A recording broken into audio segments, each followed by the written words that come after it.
Now I'm pleased to welcome back a college football expert and analyst in Mr. Thor Nystrom from Fantasy Pros and Betting Pros. You can follow Thor at Thor KU. And this segment is brought to you by BetMGM for an up to $1,500 sign up bonus. Please click on the link in this podcast description. Terms, conditions, and location apply. Thor, thanks for coming back on the show. I think last time we talked, we were talking a little NFL draft, little college football futures and stuff like that. All I have to say so far for you, I think, is Vikings good, Jayhawks bad. Is that fair? That's fair. Yeah. The Jayhawk season is already wayward. So we're already pulling the plug on them, just like they should be pulling the plug on their new offensive coordinator, Jeff Grimes. Been a joke. But yeah, I mean, at least the Vikings are playing well. And I got my Iowa Hawkeyes traveling to Minneapolis this weekend. So very excited to be able to see them in person as well. Oh, nice. Yeah. I mean, well, I'm glad you picked that game then, because that's one we definitely want to talk about with this obviously Big Ten opener here for them. But before we start talking about football, can you tell us a little bit about fantasy life and what you've been up to? Yeah, just we got all my projections up there. We have the every week on Monday you can see my adjusted spreads and totals against the Vegas lines. You can see updated win projections that I have for every team.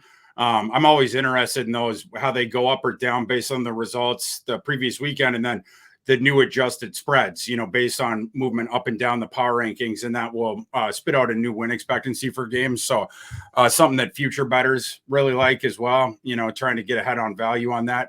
And then we do 3 different live shows there every week. Early line show on Monday. On Thursday, we get deeper into the card, the bigger games on the card and my bets. And then on Saturday, we have a 90-minute live show on the Fantasy Life YouTube starting at 10 a.m.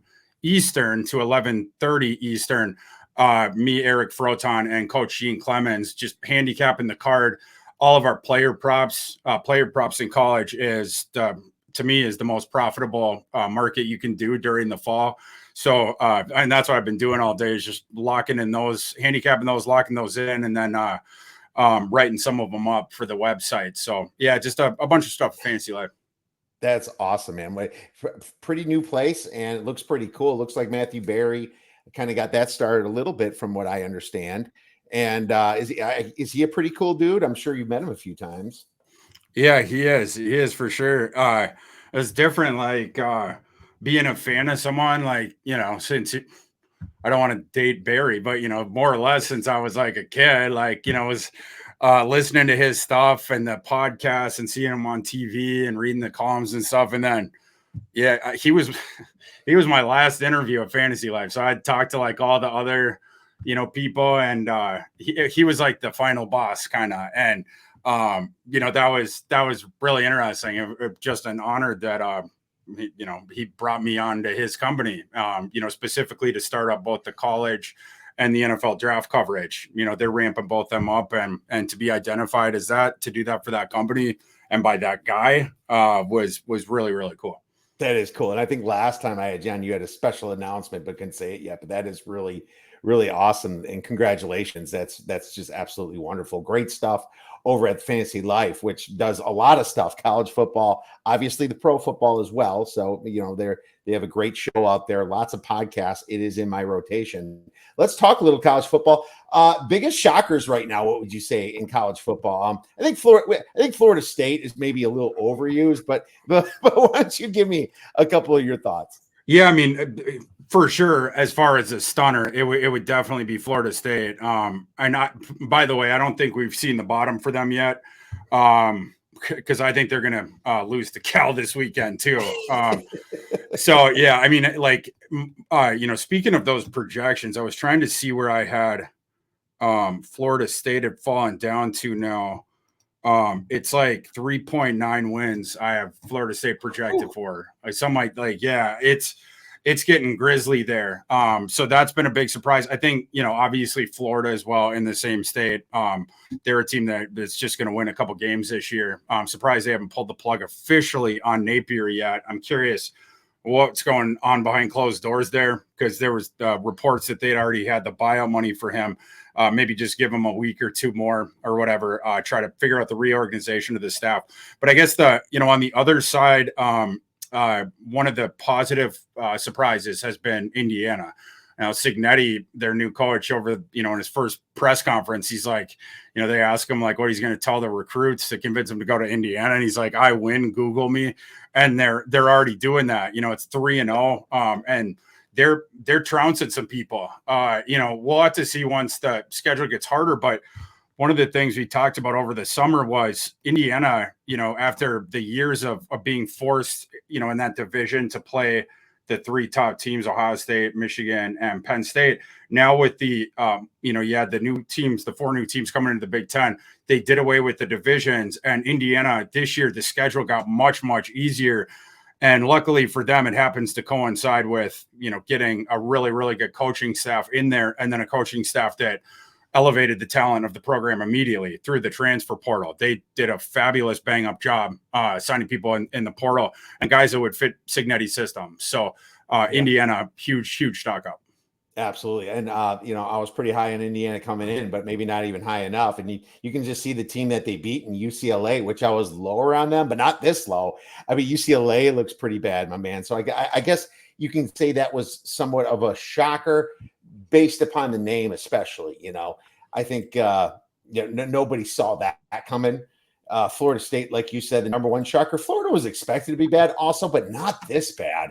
And unfortunately, my Wisconsin Badgers look pretty bad too. Bad start. You thought that getting the coach would be something that's going to change the program here. Fickle, and then Longo is just not coming through. Wisconsin's in for a long year, especially now that Tyler Van Dyke is out.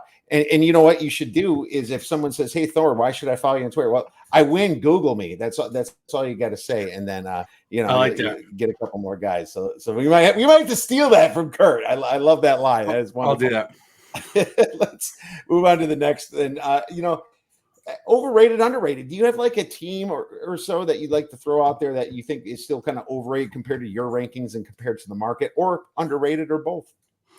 One I toss out as that I believe is still overrated, like a non-obvious one, I think, is Oklahoma. That there looks to be something off with that team.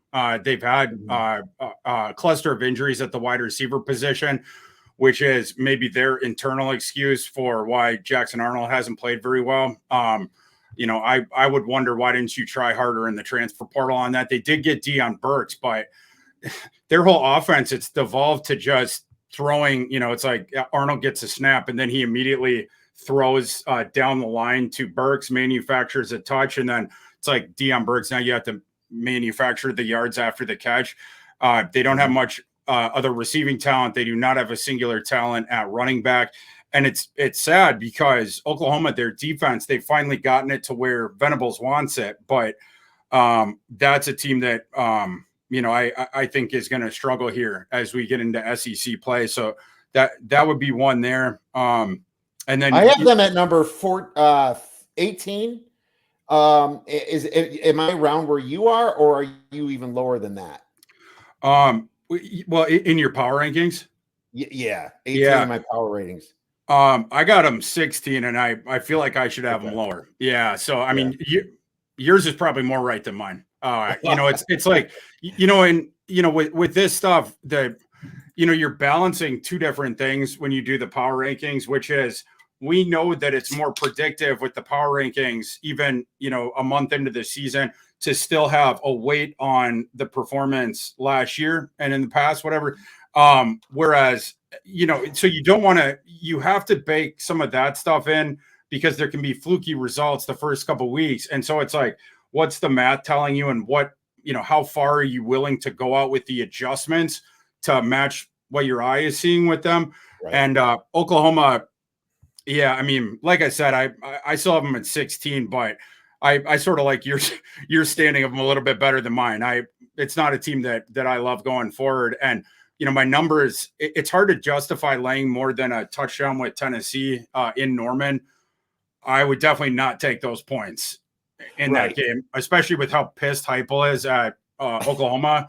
Like, Heupel has the better roster here, and he wants revenge on Oklahoma. And this would seem to be a spot where it's ripe for the taking. So it wasn't not a surprise to me when the market, from the Sunday open just shot that number up right away over the threshold.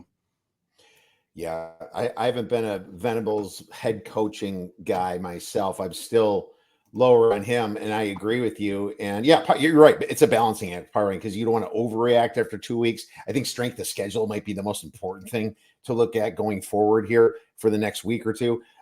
SMU, I have pretty low. I was expecting them better, and I downgraded SMU a lot. And this was also a situation where the home team got money bet against them, where TCU is kind of sprung all the way up to 3 now. So another interesting line move in that situation, kind of the same deal.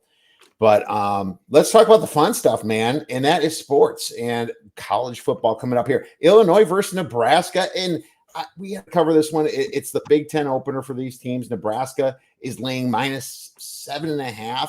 Total is 43. What's interesting, Thor, is that this thing was jacked all the way up to 10, and then a sharp side hit it, and then the Steam Chasers chased it down all the way back to 7.5. Have you looked at this game? Is it close to your number? My number on this one's Nebraska -5.8. I agree with the people buying back on it. 10 seems pretty ridiculous. Illinois, at least, I've seen some of them this year, especially the aforementioned game against Kansas, and they're well coached. It's not a surprise. That's what Bielema does, but they know what they are and they hang around. And if you're going to shoot yourself in the foot like Kansas did a couple times there, they're going to make you pay for it every time.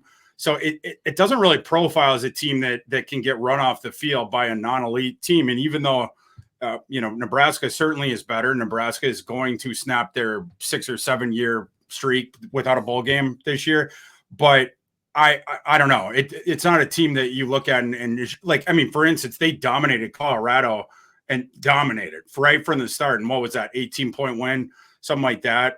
Is about as big as you can do. And of course, Illinois higher than Colorado in the power rankings. So that one, if it's over a touchdown, my lean would be Nebraska, Illinois. But I haven't bet that one. I probably won't. The one that for me, I got a couple player props on that game. It's more of a prop game for me. The one that I've been hitting every week because the books put it too high. It's way off the beaten path. But Dylan Raiola, they keep putting his rushing yards at like 8.5, 9.5. Raiola does not leave the pocket. He hates to leave the pocket. He doesn't run. And of course, in college, you take the sack yardage away.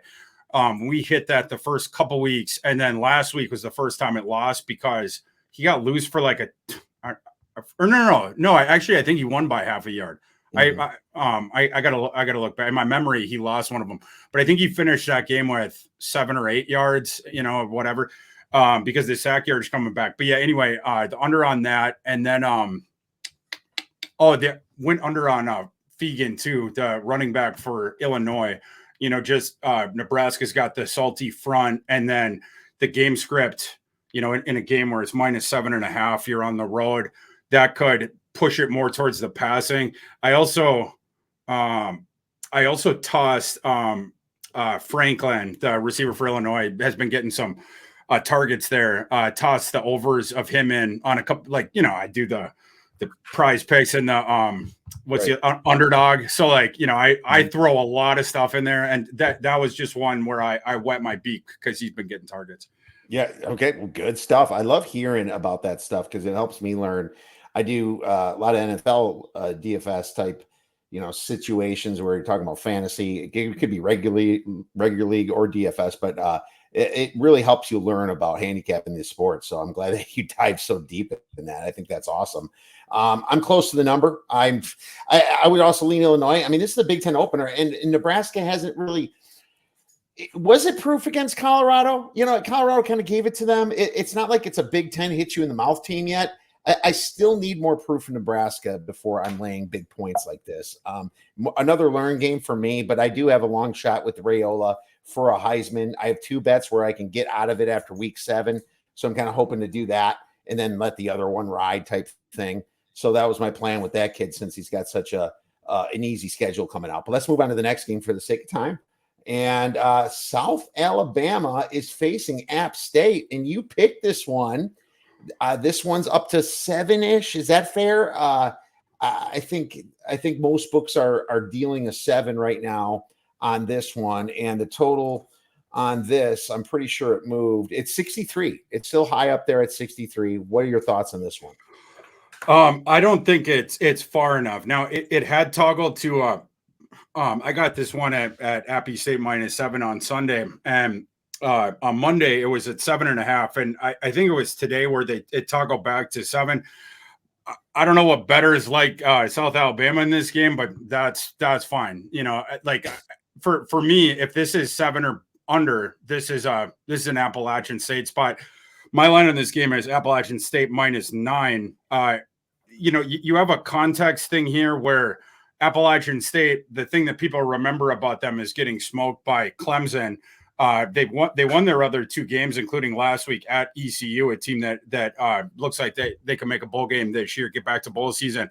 And then South Alabama, more people were able to pay attention to, or at least sort of monitor their game last when they dropped 87 points, because it was on a Thursday night, but it was against one of the worst FCS teams, Northwestern State. I don't really care about putting up 87 points there.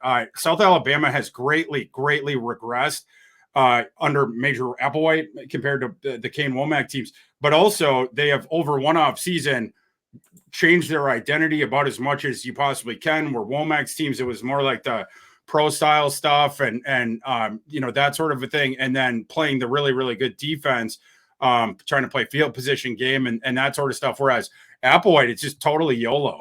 They're running at one of the fastest tempos in the nation, going nuts on offense, and then their defense is absolutely horrific. South Alabama's defense this year is an absolute travesty. In particular, their pass defense, they're getting shredded by anytime they play a team with a pulse. So in South Alabama earlier had lost to North Texas and Ohio. Well, Appalachian State's just a better version of North Texas, for instance. I like lay the 7, and then one of my favorite props this week was when he dropped it. This dropped way too low. Joey Aguilar, the quarterback for Appalachian State, was all over 293.5 passing yards for him.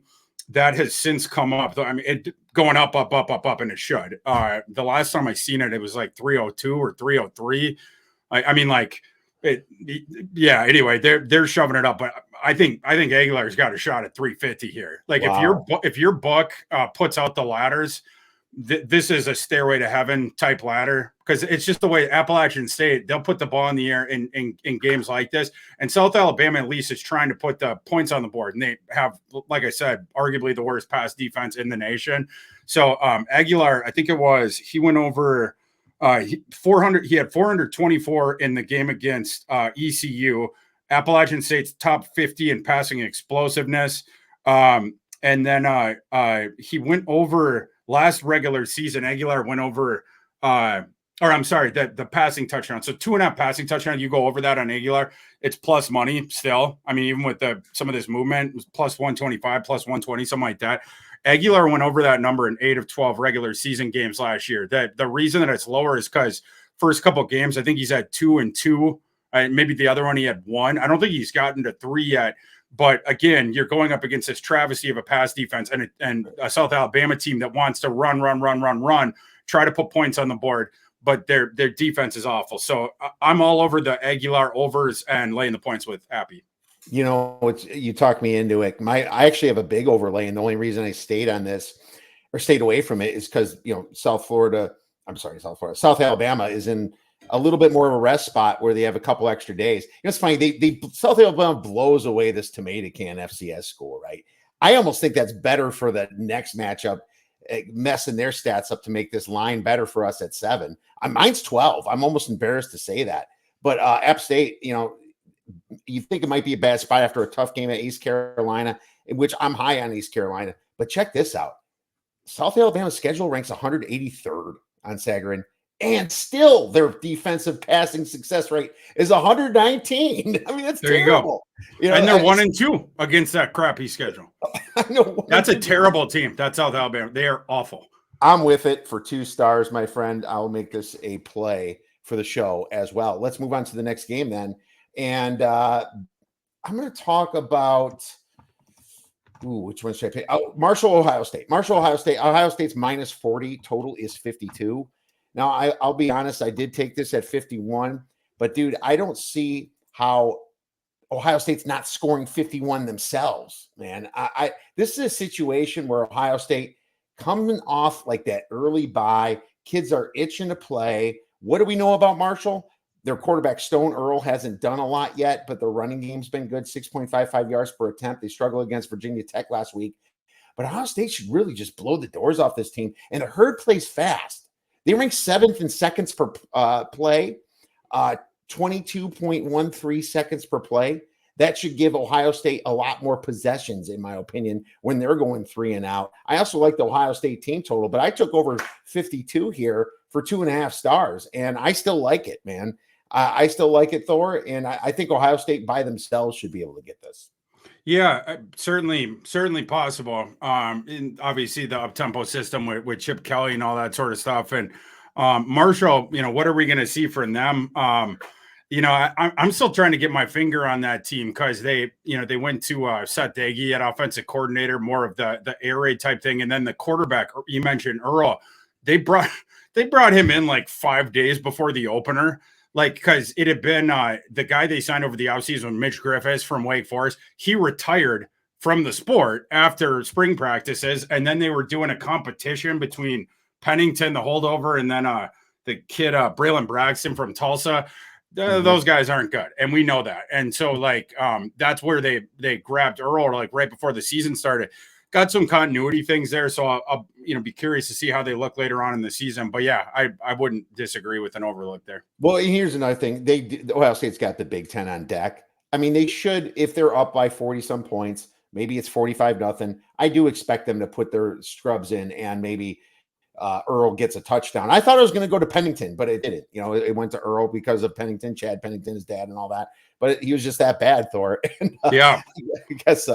Goodbye, Earl. It is going to be after this weekend, my friend. How about USC versus Michigan? Michigan's plus 5.5, total is 44. You picked this one. I looked at it. I have it -2, but I don't know what I'm going to get out of Alex Orgy. So maybe you can help us out with the new quarterback coming in here for Michigan. Yeah, so when this line first opened on Sunday, it was at 7 when it dropped in the books. I didn't get it right then. I was out at the Vikings game, but when I got back on Sunday, I was able to get 6.5 plus 6.5 with Michigan. No surprise at all that the number is still coming down. I mean, this game is in Ann Arbor. My line on it is Michigan -1. So, okay.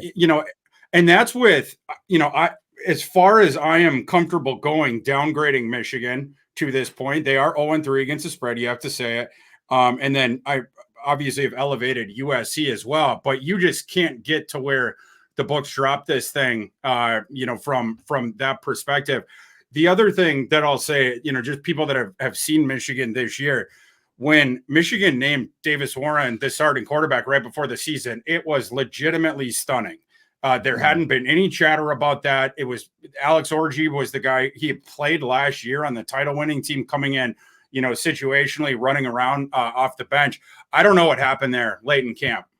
I have no idea. I have not gotten an explanation for it. Davis Warren is a walk-on. There've never been any public, expressions of confidence in him. Like I said, stunning. And then the first 3 games, the guy's terrible. He's not athletic, so he has to be a pocket passer, and he is a terrible pocket passer. It's not just the decisions. He doesn't have any arm strength, made a bunch of wonky decisions. And that, you saw the manifestations of that with the offense. I mean, the guy even threw 3 interceptions against Arkansas State. It's not just that he couldn't complete passes against Texas. Going to Orgy, that's an enormous upgrade for Michigan, even though we have very little idea what kind of a passer Alex Orgy is. What we do know from what we've seen him on the field, and this is going back now, we have over a year of sample size. He's extremely athletic. He's a good runner. So we know that already a solid Michigan running game is about to get better.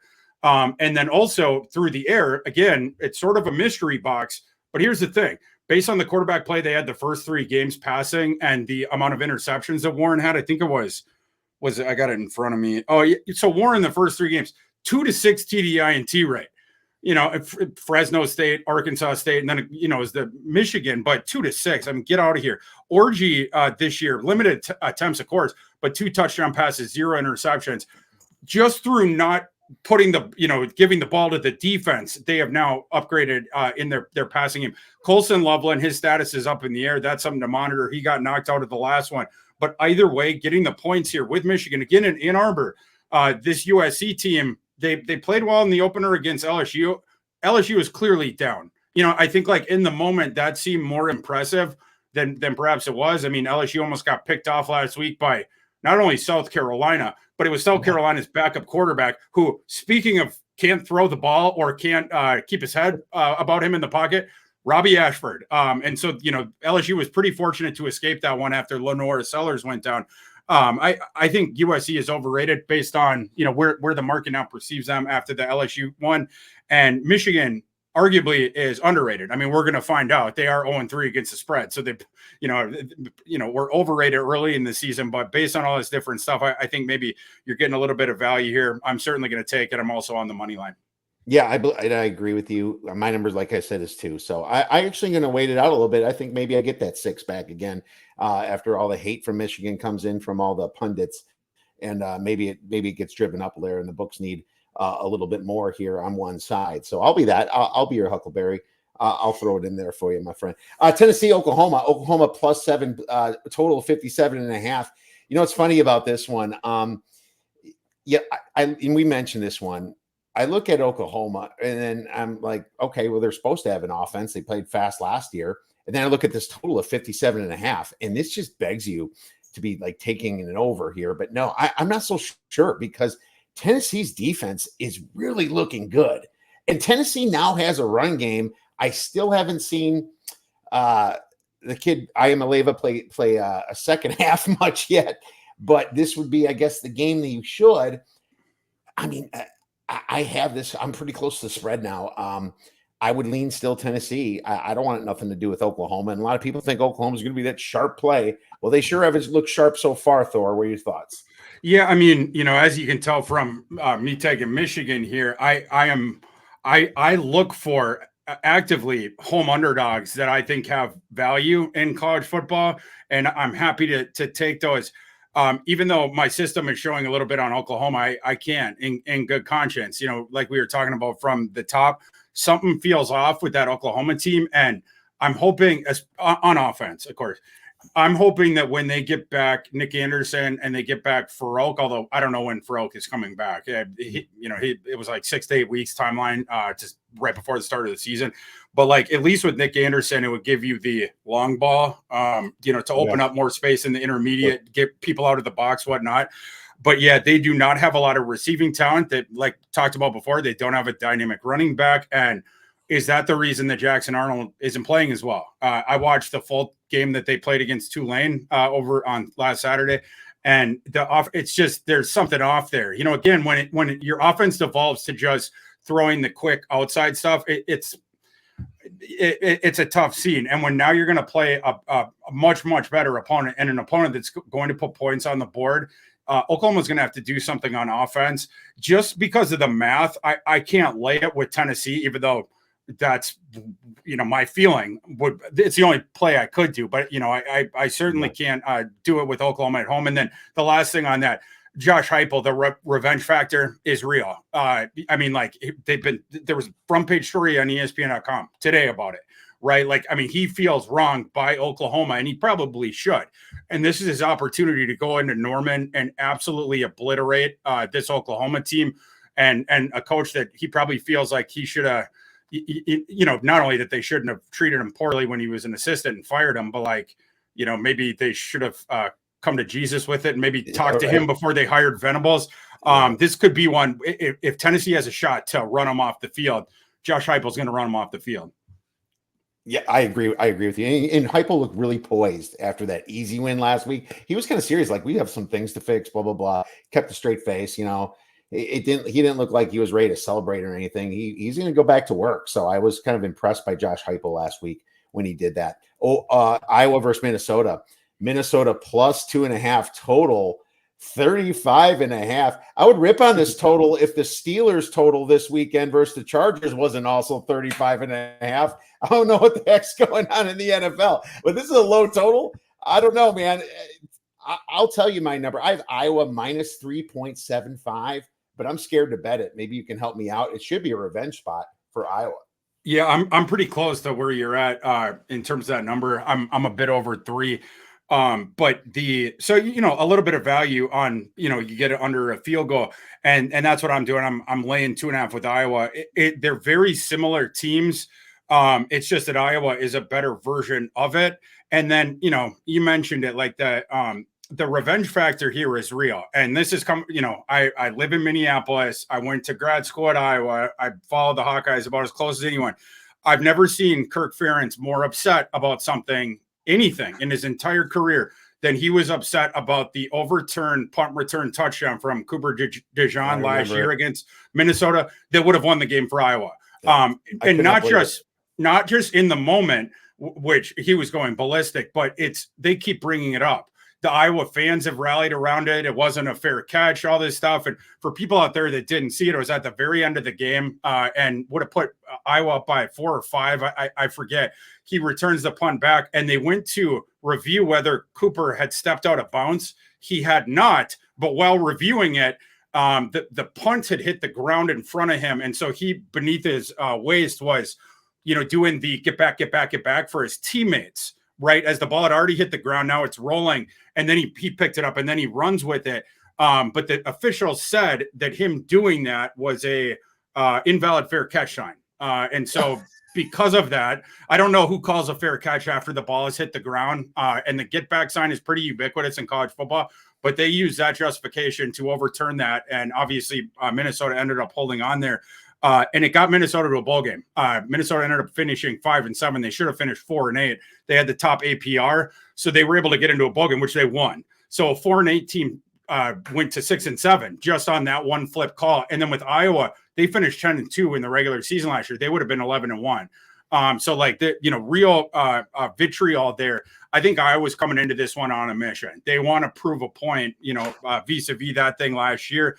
And I don't know the recourse that Minnesota is going to have in this game. Like I said, it's a team that plays tries to a very similar style to what Iowa does. They don't like going outside of their comfort zone. This is going to be giving the ball to Darius Taylor quite a bit.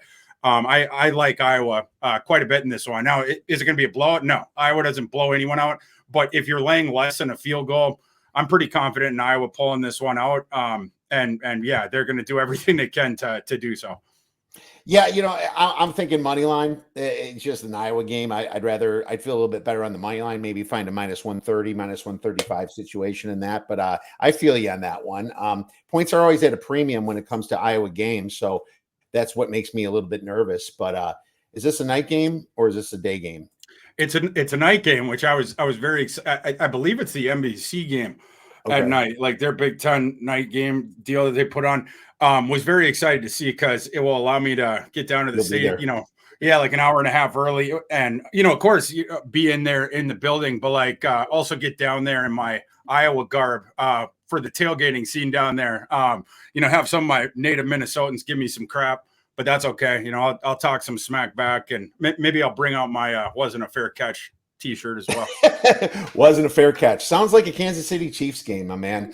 Let's move on to the next one. We have Kansas State. Kansas State is facing BYU. Oh, this is down now to 6.5. Is there 7s out there now? Because I wrote down 7. Yeah, I'm gonna have to cave down to 6.5 now. But I have a play on it, and I played it a while ago at 7.5. I still like it at 6.5. I think the spread should be 3.5. Night game in Provo. Man, it's one of those situations. Night game in Provo, Kansas State, a little bit of a rest advantage, but hey, they played Arizona. Easy win for them. They got some stuff on deck a little bit, They have a much tougher opponent. I think it's Oklahoma State on deck. I'll double check, but it's one of those good Big 12 teams. BYU's got a stout defense, ranking 16th in success rate. They only gave up 3.37 yards per rush on a decent schedule. I mean, it includes winning outright at SMU. And I know SMU is not what we thought they were, but still, I mean, they were over a 10-point dog winning. They destroyed Wyoming when a lot of sharp people were on Wyoming last week. They thought this was the spot. No, they shut that down. Now a night game in Provo. We saw what the Wildcats did with Tulane. They should have lost that game. They had it real easy against a terrible Arizona defense. The Wildcats, solid defense, ranking 39th in success rate, but they're a little weaker against the pass, ranking 71st in passing play success rate on defense, man. You know, I give the nod to Kansas State's offense, but it's not by a lot. I mean, BYU's got 6.4 yards per play. Kansas State is 7.02. So it's not that much of a difference. I took the dog, man. I love the night game. I took the dog, and I would still take plus 6.5. What are your thoughts on this game? Yeah, I haven't gotten around to believing in BYU yet. They're certainly better than I thought they were going to be, but I'm having a hard time qualitatively getting my finger on them. If it was a spot where I could fade them, I would look to do so. This isn't the one. I'm not playing this one either way, just because I have those lower opinions. But to your point, not only is it a nice spot for BYU, where that game is situated and getting them at home in prime time, et cetera, but they also on paper appear to match up decently with Kansas State. You mentioned the rushing defense, and the issue with Kansas State is in a game where the opponent is able to tamper down at all that running game, which is dynamic. You force Avery Johnson then to throw, and that's where Kansas State is going to be in some problems. The key for BYU clearly is holding some sort of a lead there in the fourth quarter that is going to force Kansas State's hands, and that would probably end in disaster. But that BYU does appear to have a decent enough run defense to contend with that. But yeah, for me, my numbers on this one, they are a bit higher. Kansas State minus 8.4, but I wouldn't be able to play that one. Yeah, in the night game for BYU, home field advantage usually goes up a couple points too. So that's kind of how I got so low. I'm probably around the 3.5. I actually am 3.5 right now. So maybe I'm a little higher on BYU than you in the market. But I can't stay away from BYU in this situation. So lots of huge games this weekend. We just covered some of the main ones. I always like to ask if you have a long shot, and I like to call those beer bet bangers, because that's what you spend your beer money on. If you're not buying beer, you bet them on, you spend them on futures. So is there anything out there that kind of trips your trigger? I'll tell you right now, I got one already. So if you want to think of one, I can go first. Sure, go ahead. I'm going to bite the bullet, and I didn't take him when he was 15-1, 18-1, blah, blah, blah. Nico Iamaleava for Heisman. I just grabbed him at 9-1 for $10-15. It's a beer bet banger. That's what we do every week. I think this is going to be the game where he opens it up, just like you said, hypo, revenge spot, all that, and it's going to drop again. I don't even know why there's guys in front of him with that type of offense here, and they're going to need a lot of offense in the SEC to be winning a lot of these games. And they also have a pretty simple schedule compared to, the Georgias in the world, compared to the Bamas in the world. They have a very good path to the playoffs. They're favored to make the playoffs. Sure. I think he's going to at least get to New York. That's worth 9-1 to me, Thor. Yeah. And yeah, I'm with you on that one. I think the 3 this week that I said were playable was Nico, Gabriel at 10-1, because they're still putting up passing stats. Of course, he came into the season as the consensus favorite, but because the odds had dropped down, and now he's 10-1 on a team that everything is still in front of Oregon. So that's another one. And then the other one, where his odds were right around where Nico's are, that I think is worth a look, is Jackson Dart. Like if I was going to make 3 bets on the Heisman this week, it would be those 3 guys. You're just looking for a quarterback on like this. What I think the criteria is going to be going forward. It's a quarterback on a team that makes the 12-team playoff who has the best stats. I mean, like I think that will be your Heisman winner every single year going forward. Outside, you could have an anomalous season by a dude at another position, but it is going to have to be greatly anomalous. And probably one where he cancels out the quarterback on his team who's being talked about as a favorite, such as we saw with Devonta Smith a few years ago. But yeah, those three guys certainly qualify as it looks like their teams are going to get to the playoff, and then the stats will be there as well. I love it. Those are three top of the line choices. Completely agree with you. And I agree with fading Carson Beck because I think these are being games where his defense is going to win for you. So I agree. Thor, you've been great as usual. Where could our listeners get your wonderful media and plays for the weekend? Yeah, appreciate it, man. It was great talking to you. Fantasy Life is where you can find those columns, and the Fantasy Life YouTube show. Check that out on 10 a.m. Eastern on Saturday for the 90-minute live show that we're doing, and type in your questions in the box and we'll get to go as deep as you want, player props or bottom of the board type game. You can even ask us about FCS handicaps. So check that thing out. And then on Twitter, at ThorKU is my handle. Make sure you check out at ThorKU.